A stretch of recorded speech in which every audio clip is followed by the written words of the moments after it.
Welcome back sa Free Thinking Pinoy Channel.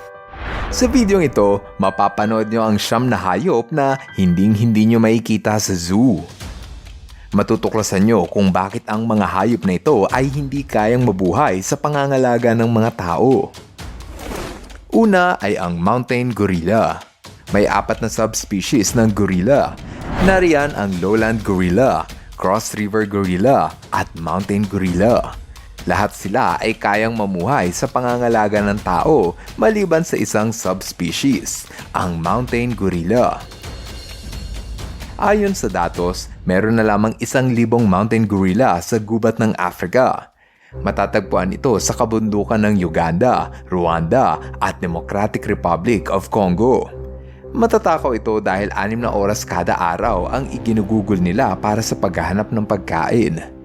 Noong 60s at 70s, maraming tao ang sumubok na hulihin ito para ilagay sa zoo, ngunit hindi sila nagtagumpay. Hindi sila nabubuhay sa zoo dahil pihikan ito sa pagkain. Kapag hindi nila nakuha ang gusto nilang pagkain, pwede itong mamatay. Mahirap yon dahil hindi naman natin pwedeng tanungin kung ano ang gustong kainin ng gorilla dahil hindi naman sila nagsasalita. Kaya naman madalas sa mga mountain gorilla ay namamatay sa gutom kapag nilagay sila sa zoo. Ang isa pang tinutukoy na dahilan ay ang stress dahil hindi ito sanay na napaliligiran ng mga tao. Sa ngayon, wala pang bansa ang matagumpay na nakapag-alaga ng mountain gorilla sa loob ng zoo. Ang pagkaubos ng mga puno, pangangaso at paglaganap ng sakit ang tinuturong dahilan kung bakit malapit nang maubos ang lahi ng gorilla. Kaya kawawa naman sila. Pangalawa sa listahan ay ang pinakabihira lang makita, ang Javan rhinoceros. Sa 5 species ng rhino, ito ang pinaka nanganganib ng maubos. Ang mga Javan rhino ay may taas na 5 talampakan at may bigat na 2 tonelada. Kahit mukha itong nakakatakot, ang kinakain lang nito ay halaman at prutas. Pwede ka lamang makakita nito sa Ujung Kulon National Park, Indonesia. Ayon sa datos ng mga siyentipiko, meron na lamang 68 to 72 Javan rhino ang natitirang buhay sa mundo. Kasali ito sa ating listahan dahil wala pang zoo ang kinayang magpanatiling buhay ng Javan rhino. Ayon sa mga zookeeper, namamatay raw ang mga Javan rhino kapag ikinulong sa maliit na pwesto. Kung merong zoo na gustong mag-alaga ng Javan rhino, kailangan nilang maglaan ng kulungan na may lawak na 20 square kilometers. Sa sobrang lawak ng 20 square kilometers na kulungan, walang zoo ang kayang magbigay ng ganitong pwesto. Mas gusto kasi ng Javan rhino ang maglakad-lakad sa malawak na gubat, bagay na hindi kayang ibigay ng zoo dahil maliit lang naman ang mga pwesto ng kulungan sa zoo. Siguro, mas maganda kung mabuhay na lang sila sa gubat dahil napaka-espesyal ng mga hayop na ito para lang ikulong sa maliit na hawla. Pangatlo ay ang sawola o kilala din bilang Asian unicorn. Isa ito sa pinaka-rare o yung hayop na bihira lang makita ng buhay. Mukha man itong antelope, mas malapit raw itong kamag-anak ng mga baka. Unang nadiskubre ang sawola noong 1992 sa kabundukan ng Annamite sa pagitan ng Vietnam at Laos. Ayon sa pag-aaral ng mga biologist, meron na lamang 70 sawola ang namumuhay sa lugar na ito. Kasali sila sa ating listahan dahil walang zoo sa mundo ang nag-aalaga ng sawola. Wala pa kasing nakikitang buhay na sawola simula pa ng year 2010. Kung may makita mang buhay na sawola, hindi nila ito ilalagay sa zoo sa takot na baka mamatay lang ang misteryosong hayop na ito. Sa halip, hayaan na lamang sila na mamuhay kung saan sila natagpuan. Sa ngayon, puro pictures at videos na lamang ang nagpapatunay na may natitira pang buhay na sawola sa Asia. Ang sabi ng iba, mas malaki pa ang tsansa mo na tamaan ng kidlat kesa makakita ng buhay na sawola. Pang-4 sa listahan ay ang mga narwhal. Merong 80,000 narwhal sa mundo at peligro na rin silang maubos. Meron itong matutulis na sungay na parang unicorn. Pero hindi ito sungay at sa halip, ito ay ngipin na kayang humaba ng 10 feet. Ang mga balyenang ito ay kayang humaba ng 18 feet at tumimbang ng 2 tonelada. Pwede ka makakita nito sa dagat ng Greenland, Canada, Norway at Russia. Noong 60s at 70s, sinubukang alagaan ng isang batang narwhal na si Umiyak sa New York Aquarium, ngunit namatay rin ito kaagad. Kahit ilang beses pang subukan ng ibang aquarium ang mag-alaga ng narwhal, palagi lang itong namamatay sa loob ng swimming pool kahit na malawak naman ang pwesto. Kaya nitong mamuhay ng hanggang 50 years sa wild, ngunit madali itong namamatay pag nasa pangangalaga ng mga tao. Kaya naman simula din nun, wala ng ocean park ang sumubok pang mag-alaga ng narwhal dahil tsak na mamamatay lang ito. Tsaka, hindi ka ba natatakot na baka matusok nila ang salamin at saka mabasag, tapos malunod lahat ng mga tao sa loob ng aquarium? Wala lang, naisip ko lang. Kung sa kalahati pa lang ng ating listahan ay nag-enjoy ka na, pues dapat mo munang pindutin ang like button para mas lumakas pa ang ating channel. Maraming salamat! Panglima ang higanteng pusit. Ito ang hayop na naging paksa ng alamat dahil umaatake raw ito ng mga barko. Kakaunti pa lang ang nalalaman ng mga scientists sa giant squid dahil nagtatago ito sa pinakamalalim na parte ng karagatan. Sa bansang Japan noong 2004, nakuna ng picture ang buhay na giant squid sa pinakaunang pagkakataon. Dahil sa nakatira ito sa kailaliman ng dagat, ang mata nito ay kasing laki na ng bola ng volleyball para makakita sila kahit madilim ang paligid. Magpasa hanggang ngayon, wala pang giant squid ang matagumpay na nailagay sa aquarium ng buhay. Madalas kasi sa mga nakolektang giant squid ay naabutang patay na o di kaya ay inanod sa dalampasigan. Kung meron mang namataang buhay na giant squid, maaaring may sakit na ito at malapit nang mamatay. Kaya bakit mo pa ilalagay sa aquarium ang giant squid kung mamamatay rin naman ito? Ang isa pang problema kaya hindi mailagay sa aquarium ang higanteng pusit ay dahil sobrang haba nito. Ang pinakamalaking nadiskubre nito ay may haba na 59 feet. Sa ngayon, huwag mong asahang may makita kang giant squid sa mga ocean park dahil hindi ito sanay na mamuhay sa aquarium na ginawa ng mga tao.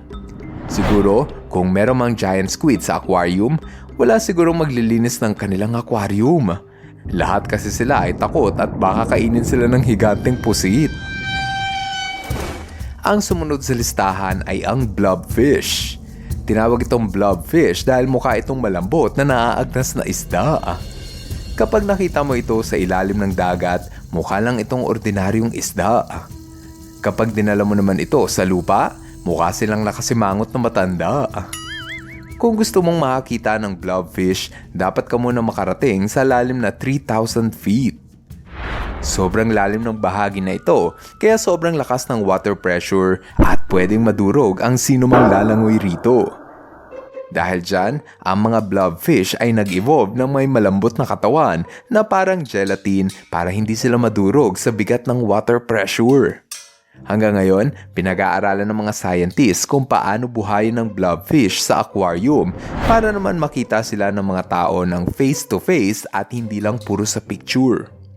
Yun nga lang, mahirap itong gawin dahil ang gusto ng mga isda na ito ay yung lugar na may malakas na water pressure, bagay na hindi kayang gayahin sa anumang ocean park. Ang susunod nating bida ay ang Indri na matatagpuan lang sa isla ng Madagascar.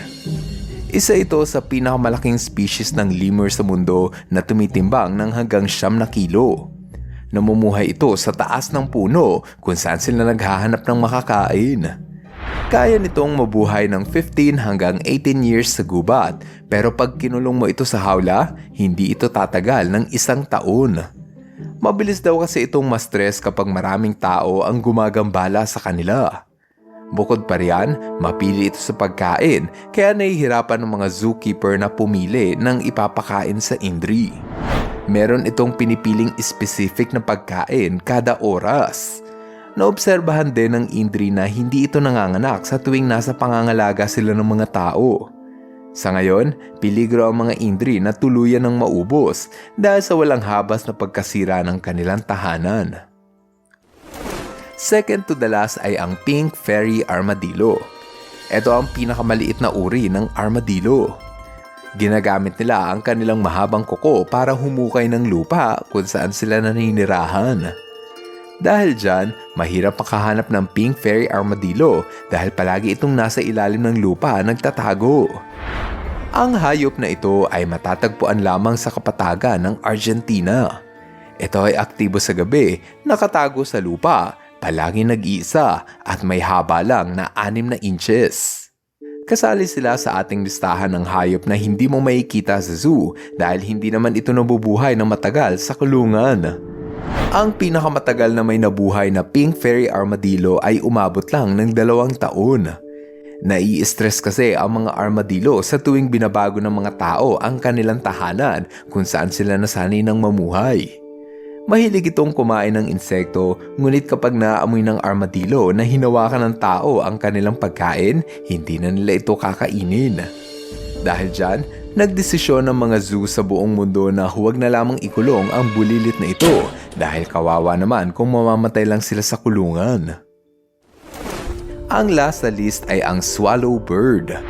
Napakaganda ng mga ibon na ito kaya nakapagtataka kung bakit walang zoo ang nag-aalaga nito. Alam mo kung bakit? Yan ay dahil sa kanilang flight behavior. Ang mga swallow birds ay palaging lumilipad at bihira lang itong dumapo sa kung anumang bagay.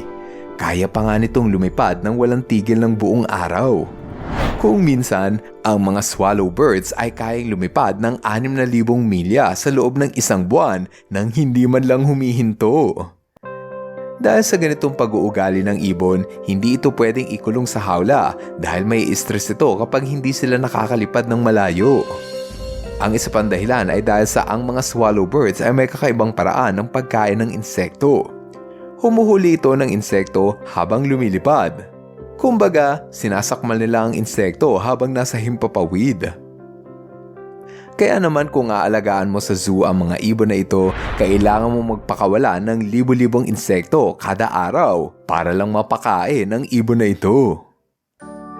Ngayon, andito na tayo sa ating shoutout portion. Hello kay Jazen at Georgia de Padua. What's up kay Mika Amari. Shoutout kay Alexander Del Prado. Josh Albert Mateo.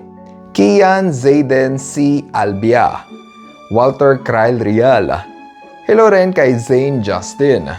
At sa pamilya ni Aimee Juarez Fuentes at happy birthday kay Ira Cassandra. Maraming salamat sa inyong panonood. Now, see you guys in our next video. Bye-bye! Hello mga ka-FTP, ako si Nomer at nagpapasalamat sa inyong panunood. Kung nagustuhan nyo ang video ito, subscribe na sa FTP channel. Don't forget to hit the subscribe button para updated ka sa mga bagong videos. Paalam!